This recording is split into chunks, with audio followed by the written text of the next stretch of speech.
Capítulo 6.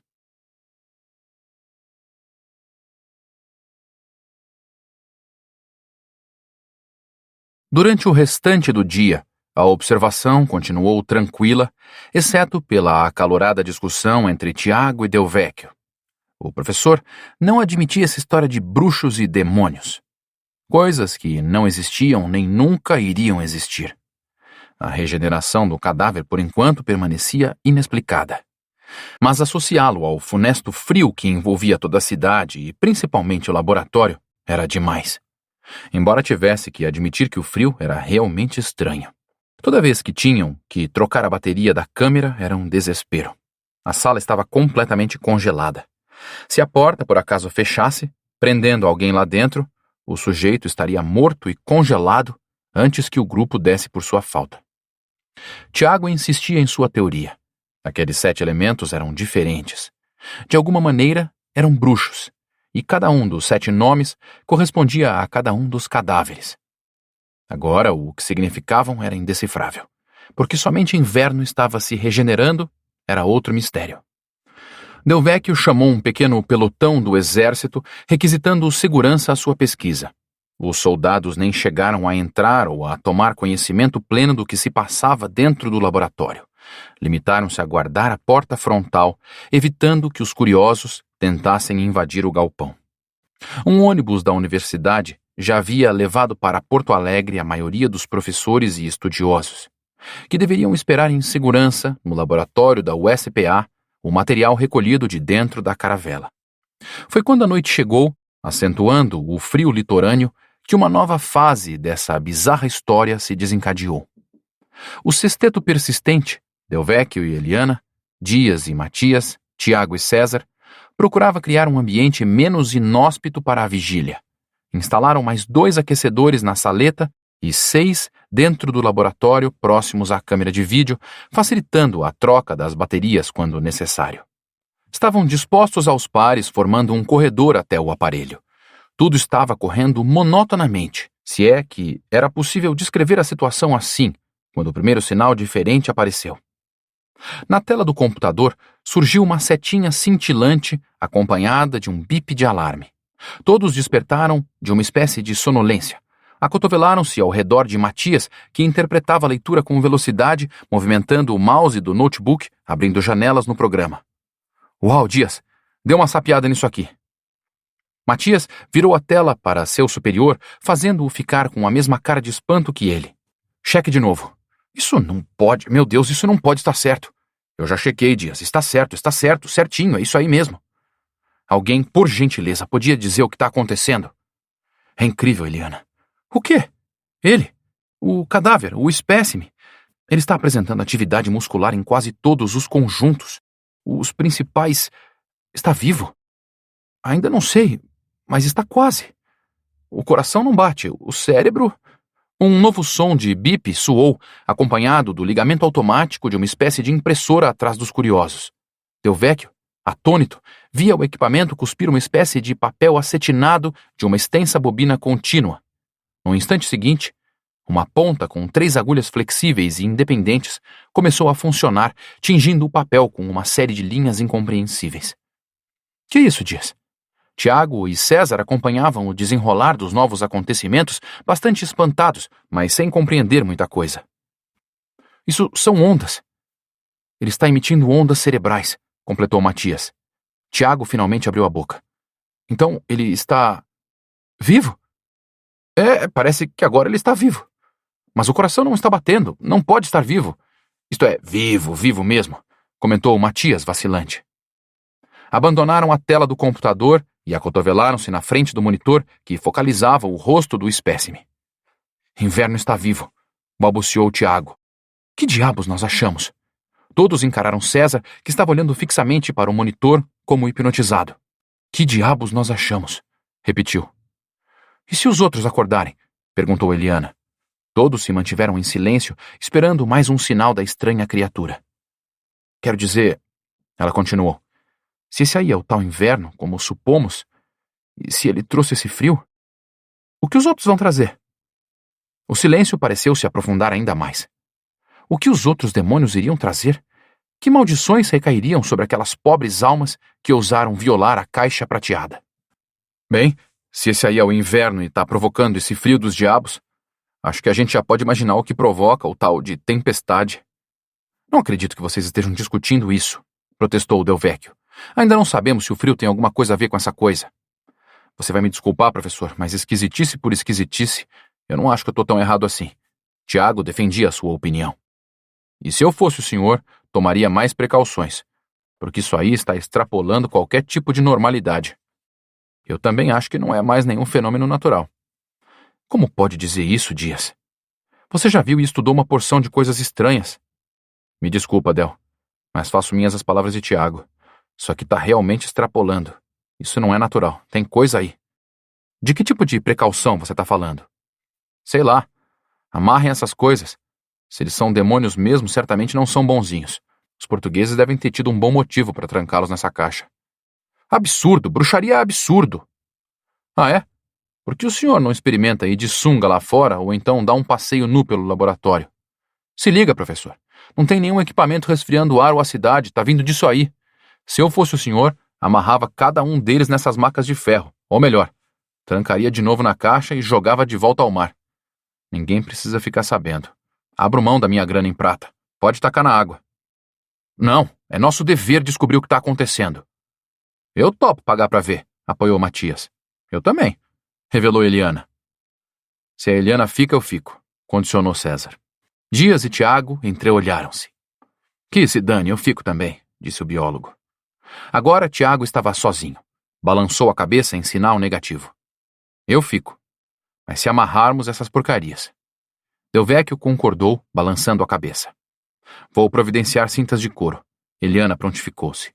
Temos uma porção dentro do barco. Você me ajuda, Cezão? Claro, Eli, vamos lá.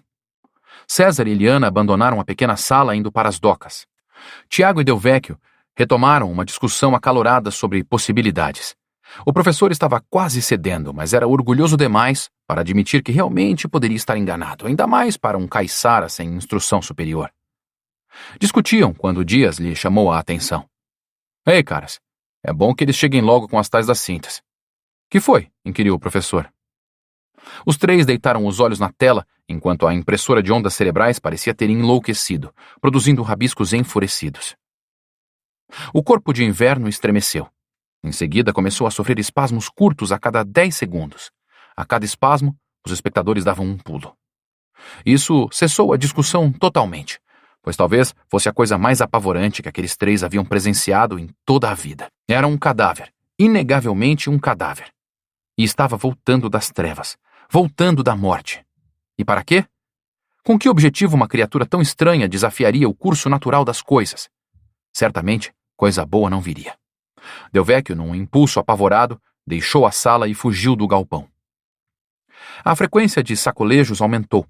Depois de uns 2 minutos, o cadáver ergueu os braços e soltou um rugido ferino. Tchê, nós vamos ficar aqui olhando para isso? Perguntou Tiago aos biólogos. Seus corações acelerados estavam a ponto de estourar. Parecia que sairiam por suas bocas. O frio desapareceu completamente de seus corpos, tamanha a atenção que neles se instalara. Pelo monitor, puderam ver o cadáver abrir os olhos. Tiago correu até o grande vidro que separava a saleta do laboratório e o limpou, tentando visualizar o espécime. Ele estava lá, movendo os braços, arremessando ao chão o lençol que recobria seu gélido corpo. Em seguida, retirou do peito e da cabeça o conjunto de sensores que fazia as leituras. A impressora de ondas cessou seu frenético registro e o computador disparou novamente seu bip de alarme. Dias não se importou com nada disso. Mantinha seus olhos fixos na criatura que agora se sentava na maca, com os pés suspensos no ar. Del Vecchio voltou pelo corredor de acesso, trazendo consigo 3 soldados armados de fuzis. Conduziu-os para dentro da salinha. Sua mão tremia desavergonhadamente, mal conseguindo manter-se de pé. O homem estava apavorado. Indicou aos soldados o ex-cadáver sentado na maca metálica. O espécime alisava o cabelo longo e castanho como se quisesse colocar cada fio no lugar. Seu tórax largo inchava e se contraía como o de um homem grande com dificuldade para respirar. As costas estavam arqueadas com um aspecto de alguém debilitado. Delvecchio conversou com os soldados sem revelar que aquilo era um demônio. Um bruxo morto havia centenas de anos que acabava de voltar à vida, ou seja lá o que fosse aquilo. Esse sujeito, ele tem um probleminha. É fundamental que não deixe esse prédio. Não pode sair às ruas, compreendem? Estou dizendo, não pode sair, custe o que custar. Se precisarem matá-lo novamente... Novamente escapou da boca do professor, quase inaudível. Podem fazê-lo. É ordem de segurança máxima. Delvecchio posicionou os soldados no corredor, deixando-os de prontidão para uma eventual emergência. Inverno saltou tocando com ambos os pés o chão do laboratório. Uma névoa gelada recobria o assoalho, movimentando-se aos rodopios aos passos do homem. Inverno era alto, 1,90 m, tinha os ombros largos e havia perdido a postura adoecida, demonstrando um garbo impressionante. Parecia tranquilo, calmo, não um morto-vivo recém-despertado. Seu rosto era sulcado, provendo-o de uma estampa lúgubre e fria. Os olhos moviam-se com calma, sobrenaturais, como se fossem capazes de falar. E eles diziam, estou vivo. Tiago, Dias e Delvecchio ficaram colados ao vidro da saleta, observando o homem, enquanto Matias permanecia sentado ao chão, abraçando os joelhos, com os olhos marejados, movimentando os lábios repetidamente, como invocando uma prece cadenciada. Inverno inspirou fundo, estufando o peito. Olhou em volta com ar intrigado. Mantinha o rosto erguido como se estivesse farejando. Aproximou-se dos monitores que estavam conectados ao seu corpo ao lado da maca. Perdeu alguns minutos entretido com as luzes daquelas telinhas. Um sorriso pequeno, sutil demais para ser notado pelos espectadores assombrados, brotou em sua face pálida. Todos sabiam que aquela não era uma criatura natural. Fora todo o episódio de ter se regenerado completamente, um homem normal já estaria totalmente congelado dentro do laboratório. Ele, entretanto, caminhava tranquilo, como se estivesse em seu habitat. Inverno pousou os olhos nos homens que espiavam através da janela de vidro. Sentiu-os estremecer amedrontados. Sorriu seu primeiro sorriso largo depois de séculos de clausura. Virou-se, percebendo as outras macas com corpos recobertos por grossos lençóis. Pelos equipamentos que seus olhos encontravam, Inverno sabia que estava bem distante do Rio Douro, de Portugal. Caminhou até os corpos, retirando o lençol de cima do primeiro. Seus olhos cintilaram. Um misto de ódio e nostalgia revelou-se em seu rosto. Primeiro sua feição se fechou, com repugnância e raiva, dando lugar a olhos tristes. Detestava Fernando, mas sabia que o antigo companheiro da vida escura também sofria naquela cruel clausura. Detestava todos eles, mas todos de certa forma eram seus irmãos. Havia um, porém, que sua mente procurava afastar com maior frequência. Sétimo. Onde estava Sétimo, o maldito? Descobriu os restantes, observando-os demoradamente, um a um. Miguel, o inocente, dormia de olhos abertos, encovados, com um arrependimento, seu sentimento mais contumaz. Batista, doce amigo Batista, sempre falante, estava agora sem palavras, soturno, tomado pelo mais mudo silêncio. Este sim, deveria estar impaciente com aquele descanso prolongado. Inverno sorriu novamente. Sorriu por causa de seus pensamentos. Era óbvio que os amigos estavam inconscientes, como ele próprio estivera, salvo raríssimos flashes involuntários que apareceram diante de seus olhos, invadindo-os como sonhos macabros. Nenhum deles tivera qualquer centelha de sobriedade psicológica. O próximo irmão que seus olhos encontraram foi Afonso, o irmão de hábitos caninos. Depois, Manuel, o sisudo, o atarracado acordador. Por último, descobriu Sétimo. Sétimo, o maldito. O não-irmão. O assassino. Maldito, balbuciou. Os homens, colados ao vidro, tentavam ouvi-lo. Maldito demônio! Por temer-te fui preso e amaldiçoado 1000 vezes. Inverno tinha sotaque português fortíssimo, percebido de imediato pelos homens. César e Eliana chegaram, trazendo as cintas de couro. Assustaram-se ao deparar com os soldados do lado de dentro. Os soldados também se assustaram com o barulho repentino às suas costas. Viraram-se nervosos, apontando as armas para os 2 invasores. A dupla não se intimidou e apressadamente chegou até a sala. Entraram, surpreendendo-se com a perplexidade dos homens colados ao vidro. Por conta das 3 cabeças, não havia como espiarem para dentro do laboratório congelado. Precisaram recorrer ao monitor. Os dois depositaram as cintas de couro em cima da mesa e posicionaram-se em frente ao pequeno aparelho, entendendo o porquê daquele embasbacamento. A maca metálica estava vazia. Ao fundo, viam um homem vivo caminhando lentamente em direção à câmera de vídeo. Acho que agora vocês não vão precisar mais dessas cintas, murmurou César. Quando Eliana e César entraram na sala, Inverno voltou-se rapidamente em direção ao vidro. Percebeu os homens estremecerem de novo. Ergueu o nariz, inspirando profundamente. Fungou várias vezes como um cão farejador. Teu cheiro é tão doce, menina. Tu cheiras muito bem. Eliana arregalou os olhos. O português só poderia estar se referindo a ela, posto que era a única menina do lugar. Os homens olharam para ela interrogativamente. Quando Inverno recomeçou a falar com seu sotaque português, voltaram os olhos novamente para observar a criatura. Preciso voltar para ti. Ah, menina, tu és tão linda. Senti tantas saudades. Agora quero voltar para o Douro. Tu sabes onde fica meu castelo? Ora, pois, que pergunta mais descabida esta minha. Todos os aldeões sabem onde fica. Inverno levou a mão à cabeça indignado. Depois, a desceu até o queixo liso e branco. Todos temem o nosso castelo. Se os temores não abandonaram minha terra... Ah, menina, o doce terror de nosso espetáculo medonho, nosso número fantástico e sangrento. Agora eles voltarão, pois meu corpo está vivo outra vez. E logo volto para os meus irmãos. E logo hei de procurar-te, minha doce menina que cheira a canela. E te presentearei com vestidos tingidos com tinta da nova terra, meu doce. Inverno estava de frente para a janela de vidro, declamando o seu monólogo para a pequena plateia. Gesticulava com os braços, dando maior dramaticidade às palavras. E adoçarei teus lábios com frutas de sabores que jamais tereis imaginado ou gozado. Dirigiu-se a uma das macas, colocando o cadáver seco de pé. De tão rígido, o corpo mais parecia um pequeno tronco de madeira. Inverno abraçou-o, fazendo o corpo afundar em seu peito, encostando-o em seu cândido corpo nu. Mas antes, meu doce, carregarei este meu irmão para longe de Douro, para longe dos bulícios dos curiosos.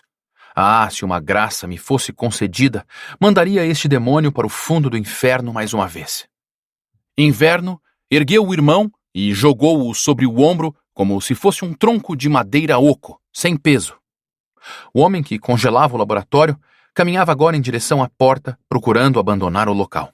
Os 6 agitaram-se na sala, perguntando uns aos outros, com os olhos, o que fazer. Inverno já quase chegava à porta. Delvecchio correu até a porta de acesso ao corredor, abriu-a trêmulo, pondo a cabeça para fora. Os soldados estavam encostados em uma das paredes, um pouco descontraídos. Viram o professor aparecer pela brecha da porta, apontando para a porta dupla. Permaneceram encarando-o interrogativamente. Ele está vindo. O homem. Não deixem ele escapar. A porta do laboratório soltou um pequeno estalo enquanto a maçaneta girava lentamente, dando tempo para os soldados engatilharem seus fuzis e colocá-los em posição. Delvecchio bateu a porta da saleta. Inverno já havia escapado do campo de visão. Os 6 permaneceram em silêncio, tentando escutar, adivinhar o que acontecia. Antes de se juntar aos 5 no canto da sala, o professor apanhou uma cadeira e calçou a maçaneta da porta, o que criaria certa dificuldade se tentassem abri-la. Trancou-a, indo depois se juntar aos outros. Isso é para o caso de precisarmos de um reforcinho. Repentinamente, o frio aumentou na saleta, fazendo os 6 abraçarem-se ansiosos. Do lado de fora, os 3 soldados não tiveram tempo para a reação. No momento em que a porta foi aberta, uma corrente gelada invadiu o corredor, jogando-os ao chão. Um frio congelante penetrou seus corpos, atravessando suas roupas, chegando até os órgãos internos. "Pare!" gritou um deles, tentando erguer o fuzil. Inverno observou-o com calma.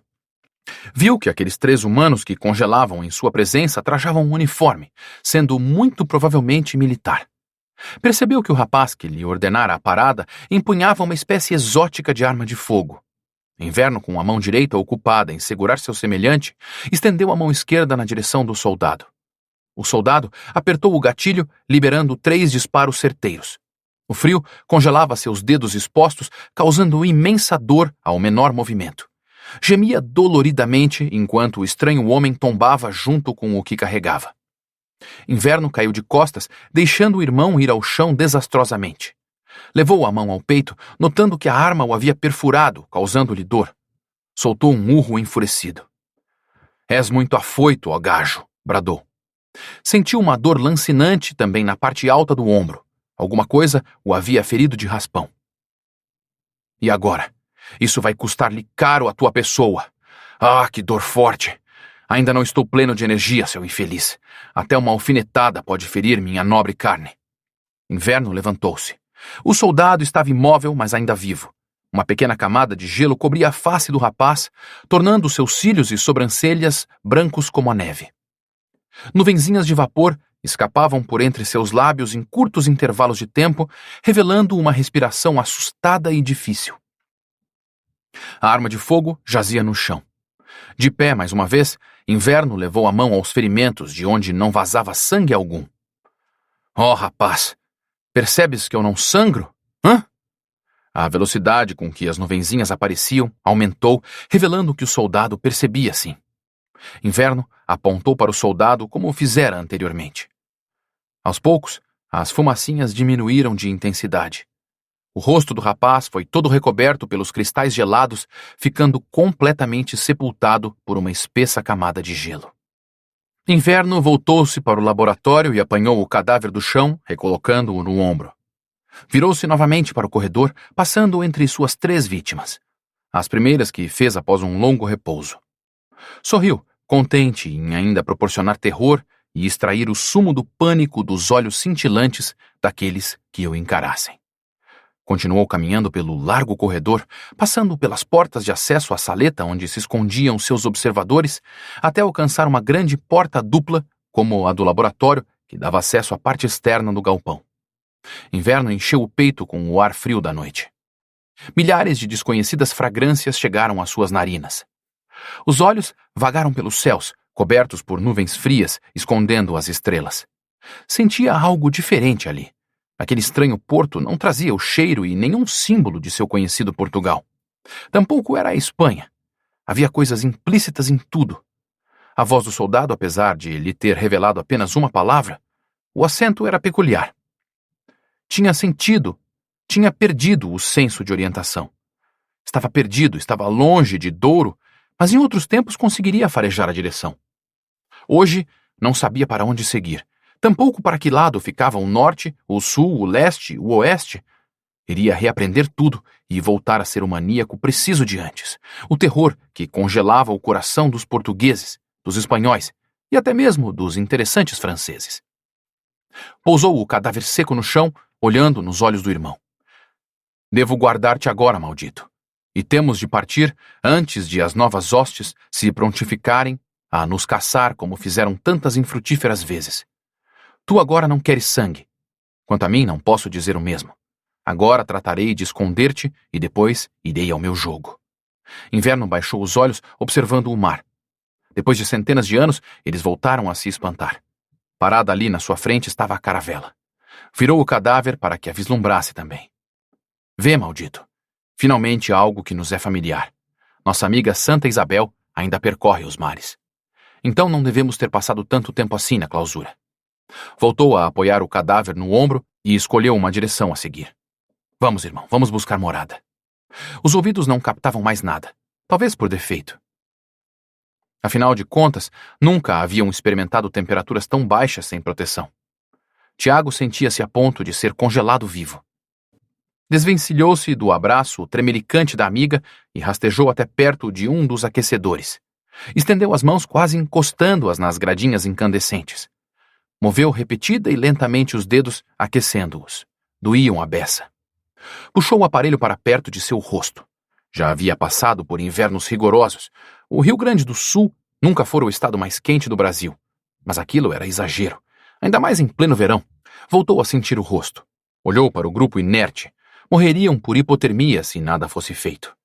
O mais rápido que pôde, agrupou os aquecedores em torno de seus amigos, trazendo um pouco mais de calor para aquele canto. Todos tentavam esquentar os dedos primeiro. Devia ser a parte mais dolorida no momento. Ninguém ouvia nada. Tiago levantou-se e foi até a porta. Retirou a cadeira que continuava escorada na maçaneta e tentou girar a empunhadura. Estava congelada, não cedendo 1 centímetro sequer. Está emperrada, o que faremos? Quebre o vidro. Vamos sair pelo laboratório, sugeriu Dias. O laboratório deve estar 3 vezes mais frio que aqui. Podemos morrer congelados. Não, Tiago. Ele abriu a porta do laboratório e dissipou o grosso do frio, liberando-o para o corredor. Dias falava com dificuldade. Se passou pelos soldados e abriu a porta externa, aqui deve ser o cômodo mais gelado do galpão no momento. Tiago balançou a cabeça afirmativamente. Apanhou uma das cadeiras metálicas e ergueu-a com dificuldade. Aproximou-a do vidro, retrocedeu e então golpeou a vidraça, transformando-a em pequenos fragmentos. Em seguida, uma cascata de cacos escorreu pelo chão, lembrando pedacinhos de gelo. Um forte vento frio invadiu a sala, baixando ainda mais a temperatura e mostrando que Dias estava errado em parte. Apesar de o homem ter deixado o recinto, o laboratório ainda armazenava muito ar frio. Agarraram-se mais fortemente, enquanto Tiago utilizava a cadeira para pular a janela, invadindo o laboratório. Ao cair do outro lado, pensou que teria uma parada respiratória. O ar congelante tomava seus pulmões, causando uma dor indescritível. Pequenas capas de gelo soltavam-se de sua inútil jaqueta. Mais uma vez, arrastou-se até um dos aquecedores, aumentando sua chance de sobrevivência. Agrupou os 6 disponíveis para conseguir respirar melhor. Estendeu as mãos para que elas voltassem a funcionar. Estavam cinzas de tão gélidas. Queimou um dos dedos para se certificar de que os aquecedores expeliam calor. Ficou lá, deitado por quase 10 minutos, esquentando o corpo o suficiente para se movimentar melhor. Ergueu-se e caminhou cambaleante de volta à janela. Os 5 lá dentro mais se contorciam do que tremiam de frio. Estavam agarrados, parecendo uma moita vegetal coberta de gelo, totalmente branca. Cambaleando, Tiago foi até a porta do laboratório. Além de ele não estar em sua melhor condição, o chão recoberto de gelo dificultava o trajeto. Uma espessa neblina rasteira também escondia obstáculos como cabos e equipamentos caídos. Uma das lâmpadas explodiu às suas costas, fazendo-o cair com um susto. Mais uma vez, demoradamente, levantou-se. Alcançou a porta, vislumbrando os 3 soldados mortos. Um deles estava sepultado sob uma grossa camada de gelo. Os outros 2, recobertos por uma fina capa de cristais congelados, lembravam estátuas de museu de cera. Passou pelo trio, encontrando a porta da sala contígua. As outras 3 saletas anexas ao laboratório improvisado estavam com as portas escancaradas. Se o professor não tivesse providenciado o trancamento e o escoramento da sala onde tinham se escondido, na certa, teriam tido o mesmo destino dos 3 soldados. Tiago agradeceu mentalmente ao professor Delvecchio. Tentou girar a maçaneta, não obtendo sucesso. Estava completamente travada pelo frio exasperador. Os 5 congelariam se não fossem tirados lá de dentro. Com o esforço que exercia ao movimentar-se naquele ambiente escorregadio, seu corpo voltara a esquentar, tornando os movimentos mais fáceis e precisos. Apanhou um fuzil do chão e começou a golpear a porta. Percebeu que placas de gelo se desprendiam dela, forrando ainda mais o chão. Temeu fazer o fuzil disparar. Afinal, aquela arma era bastante poderosa, podendo atravessar com facilidade a porta fina e atingir um dos seus amigos. Mesmo assim, insistiu em seu método primitivo de espancamento até conseguir o que queria. Quebrou um pedaço da madeira em volta da maçaneta. Depois, enfiou o cano comprido da arma como alavanca e liberou a porta. Empurrou-a até se abrir completamente. Entrou e retirou Eliana do meio do grupo de homens, apoiou-a nos ombros, fazendo-a entrelaçar-se a ele e conduziu-a até a porta. Apanhou um molho de chaves pendurado à maçaneta, pois o demônio poderia ter trancado a porta externa. Caminharam com dificuldade até sair do galpão. A porta estava escancarada. Afinal, o demônio em forma de homem não era tão malvado. Eliana estava quase desmaiada. Tiago, atento, olhava ao redor. A criatura poderia ainda estar por perto, ávida por fazer novas vítimas. Espantou-se com os flocos brancos que caíam do céu. Nevava no litoral de amarração. Sabia que no inverno algumas vezes esse fenômeno acontecia no interior do Rio Grande do Sul, mas nunca no litoral. Ou melhor, nunca ouvira falar sobre isso. Ainda mais no verão. A previsão para a noite estava por volta dos 26 graus, quente para danar. Não tinha ideia de quantos graus fazia naquela hora. Não tinha ideia de quão baixo era necessário estar para cair neve. Seu corpo estremecia à mais leve movimentação do ar, à mais leve brisa. Eliana estava entorpecida. Aparentemente nem notara a neve despencando. Lá fora também estava frio demais para a recuperação do grupo. Avistou a luxuosa blazer do professor estacionada próxima ao galpão. A pintura verde cintilante estava opaca, ofuscada pela espessa camada branca de gelo espalhada por todo o capô, teto e traseira do veículo. Gentilmente, Tiago escorou Eliana no carro e vasculhou a chave correta no molho de Delvecchio, tirado da porta da saleta. Demorou mais do que queria. Percebeu que sua cabeça estava congelando. Abriu a porta e acomodou Eliana no interior do veículo, deitando-a no banco traseiro. Colocou a chave na ignição e deu partida. Ativou o aquecedor na potência máxima. Isso deveria esquentá-la o suficiente assim que o motor aquecesse. Entrou e ocupou o assento do piloto, estacionando o veículo junto à porta dupla do galpão. Bateu a porta, vedando Eliana lá dentro. Limpou toda a neve que pôde da cabeça, aliviando a sensação de congelamento. Voltou, apanhou o Cezão e conduziu-o até a blazer aquecida. A exaustiva tarefa de transportar o homem fê-lo quase se esquecer do frio. Após acomodar César no veículo, quando retirava o braço do interior do carro, Eliana segurou-o pela manga de nylon. Obrigada, titi. Achei que iria morrer lá dentro.